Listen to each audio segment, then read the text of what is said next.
Connectors out here. Get him on. Get the rail gotta come up. Okay, these are 14 millimeter, and then you got these 230s here, 1, 2, and then 2 more in the back. Misfire, so I'm gonna do the injectors. I mean, this bracket comes right up, and then you get whatever injector, you just pull them up. Comes right up.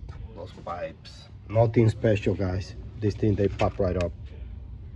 Okay. And one thing, guys, to remember, pay attention to this one. You have the cylinder, the pistons in top dead center. Valves got. I'll show you with a light.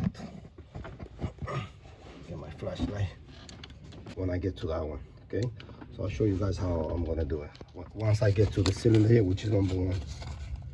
But since the valves is kind of partially open, I'm gonna cover it. These are clean ones, don't get out the wall nut there. Okay, and this is